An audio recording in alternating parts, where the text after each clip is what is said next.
My name is Albert Clough and I'll be your instructor for today. I want to talk to you about assembling electronic circuits. You need a means of connecting the electronic circuits, and a very convenient means which allows us to use the board again is called breadboard. This is an example of a breadboard. The breadboard, we use it because underneath these holes there are copper strips. Copper strips are in a defined pattern. For example, small in fives, vertical, those are connected together, but they are not connected together horizontally, only vertically. And they do not go across the middle. At the bottom and at the top there are red lines and blue lines. These show that the connections go all the way along, underneath the plastic. So this gives us a means of connecting circuits by just plugging the components into the holes. Right, an example. We need components. Typical in electronics are resistors. These reduce the flow of current. We'll talk about resistors later, but we need a resistor to reduce the flow of current. We need something to build. So that we can see it, to give you something to look at, we'll have something that resembles a lamp. It isn't a lamp, it's an electronic lamp called an LED, light emitting diode. These diodes come in a variety of colours. The most popular one is the one that I've got. It's red, but they are in green, yellow, blue, and you can also get them infrared that we can't see. This one is a red LED. The LEDs are also made in different sizes so that we can see them better. But this is a very small one, a size about 3 millimeters.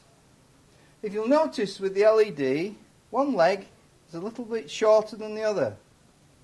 This is for a purpose which I'll show you shortly. If we connect it the wrong way round, it won't light up. If we connect it the correct way round, it will light up. If we have our resistor connected, there is no danger in connecting it the wrong way round. Having one leg shorter than the other gives us a memory aid. If it doesn't light up, we take it out, we remember which side was the shorter lead, and we just turn it round. They do have a name, anode and cathode, but we're not covering the diode today, just the construction of electronic circuits. So just accept that we connect it one way round, it will light up, and if we connect it the other way around, it won't light up. The diode only works in one direction.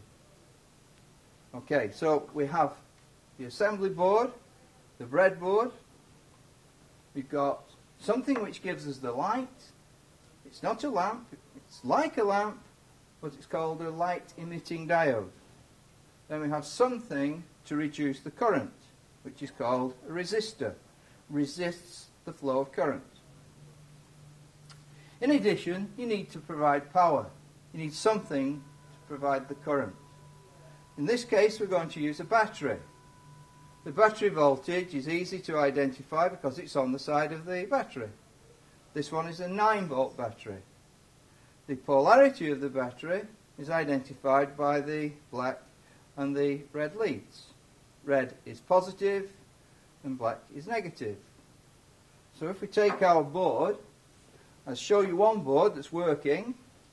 This is a finished board showing the resistor, and this is called series. One is in series with the other. The resistor is connected to the diode to the power source. Now I'll reverse the power source and show you what we're saying about it being connected the wrong way around. It won't do it any damage because we've got the resistor in place. Now it doesn't light because the current is going in the wrong direction. This light emitting diode only works with current in one direction. I'll put it back. Red to the red. Black to the black. And it lights up. Now, you saw I actually just pulled them out quite simply, the connection, and I can put them back again. So this shows you how the breadboard can be used again, and the components. Nothing is permanent with what you see. So that it makes it a very convenient means of connecting circuits, because we can use the components over and over again. So, breadboard is a very convenient means of connecting electronic circuits, and it makes it economical because we can use our components over and over again. It's also safer because we don't get burned with using soldering irons, and also you don't have the lead and so forth as toxic materials. And it helps students to just get familiar with components before they actually finish a job.